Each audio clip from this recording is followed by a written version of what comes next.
সকালটা আমার এখান থেকেই শুরু হয়েছিল, বৃষ্টি বৃষ্টির সময়, একটু একটু ঠান্ডা ঠান্ডা। তো খুবই দেখো বৃষ্টি পড়ছিল, তোমাদেরকে দেখিয়ে দিলাম জানলাটা খুলে। হ্যালো এভরিওয়ান, কেমন আছো সবাই? আশা করছি তোমরা অনেক ভালো আছো।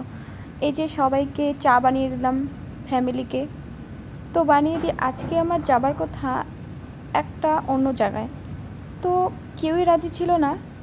আমার বর একটু বেশি জেদ করছিল, তাই সবাই রাজি হয়ে গেছে, তাই আমিও বেরিয়ে পড়েছিলাম যাবার জন্যে। তো সেদিনের ব্লগটা আর তোমাদের সঙ্গে তেমনভাবে শেয়ার করা হয় নাই, তাই ভাবলাম আজকেই শেয়ার করি। তো আমি কাদের সঙ্গে গিয়েছিলাম বা কোথায় গিয়েছিলাম এই মিনি ব্লগের মাধ্যমে তোমাদের অবশ্যই বলবো, তো ব্লগটার সাথে থেকো। তো সেদিন গিয়েছিলাম আমার স্বামীর চীনা পরিচিত মামা মামি যেখানে সে থাকে, মানে গুজরাটে। তো সেরকমই একটা চীনা পরিচিত, তারা এসেছিল আমাদের আসাম ঘুরতে।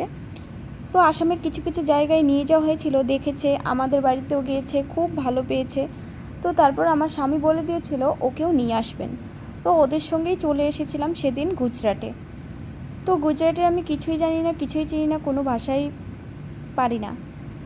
তো আমার বর ফোন করে করে বলেছে, তারপর ওনারা সেই হিসাবে আমাকে নিয়ে এসেছে। আসার তেমন কোনো ইচ্ছা ছিল না, কিন্তু আমার ইচ্ছাকে বাধ্য করা হয়েছে ফ্যামিলির চাপে। মানে কি আর বলবো, কিছু কিছু লোক আছে যারা নিজেরাও ভালো থাকবে না, অন্যদেরও ভালো থাকতে দিবে না।